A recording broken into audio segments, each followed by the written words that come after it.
नहीं है वो, या नहीं है। तो बात इतनी सी है कि जिस एग्रीकल्चर की हम बात कर रहे हैं, जिस इंफ्रास्ट्रक्चर की आप बात कर रहे हो, कि आपकी यही डिमांड है सरकार से इंफ्रास्ट्रक्चर खुला दो। इंफ्रास्ट्रक्चर कोई एक वर्ड नहीं है। आप सोचिए, आपके 1.5 लाख के लैपटॉप में साल भर में प्रॉब्लम आने लगती है। जो लोग यहाँ कंपनियां चला रहे हैं, उन्होंने अपने यहाँ कंप्यूटरों को ठीक करने के लिए लोग रखे हुए हैं, और यहाँ ये 10,000 के सेकेंड हैंड कंप्यूटर पे आपका एग्जाम करा रहे हैं, तो कहाँ से ठीक चलेगा। और आप कह रहे हो कि इंफ्रास्ट्रक्चर ठीक कर दो। उसको ठीक करने के लिए ये मान लो कि 1 लाख नए सिस्टम चाहिए, 1.5 लाख रुपए के। यानी सरकार को 10,000 करोड़ रुपए खर्च करने पड़ेंगे अगर वो एग्जाम सिस्टम को ठीक करना चाहते हैं। मगर सरकार के एजेंडा में ये है ही नहीं। उनको तो ये सरकारी नौकरी एकदम खत्म करनी है। वो कहते हैं हमें group B, group C, group D को नौकरी देनी नहीं है। उनको जहां से वो भारत को देख रहे हैं, जिस नजरिए से, वो अगर हमारी नजर से देखें तो उनको समझ आए कि जो बच्चा 12वीं पास ग्रेजुएट होकर बैठा, उसके पास करने को क्या है। आज अगर आपके लिए नौकरियां क्रिएट नहीं हो रही, उसके लिए जिम्मेदार कौन है। आपको 10th में कुछ नहीं सिखाया गया, आपको 12th में कुछ नहीं सिखाया गया, आपको ग्रेजुएशन में कोई स्किल नहीं दी गई, कोई इनोवेशन नहीं किया गया।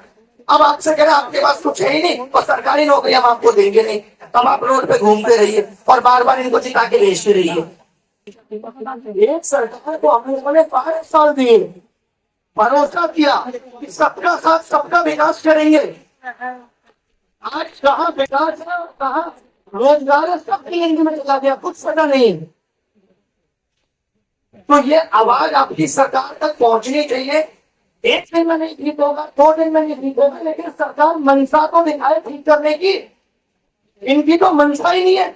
यूपीएसआई का फॉर्म आया है, उसमें केवल फॉर्म फीस के अलावा कोई नहीं है। कब एग्जाम होगा, क्या सिलेबस होगा, नहीं। अब आप हमें 500 दो, हमें राशन बांटने तो फिर देखेंगे।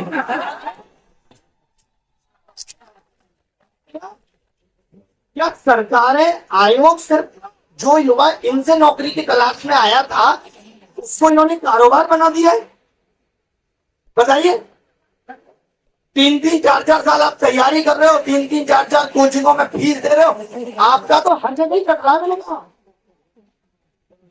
अगर नौकरी ठीक तरीके से दी जाती, जैसे पहले भी दी जाती, तो इतनी आवाजें नहीं उठती। आज इतने लोगों को मैदान में आके बैठना नहीं पड़ता। ये देश का दुर्भाग्य है, जहाँ हम कह रहे हैं हम डिजिटल इंडिया में, यहाँ बच्चा बैठ के रो रहा है, माउस ठीक देता हमें की बात क्या हो सकती है। जहाँ हमारे प्रधानमंत्री जी 360 करोड़ विदेश घूमने तो करते थे, और वहां से यही सीख के आते थे और सरकारी नौकरी का क्रेडिट लेते। अरे वहां भी शिक्षक केंद्र, वहां भी सिखाते कि बच्चा भी वही कर लेता।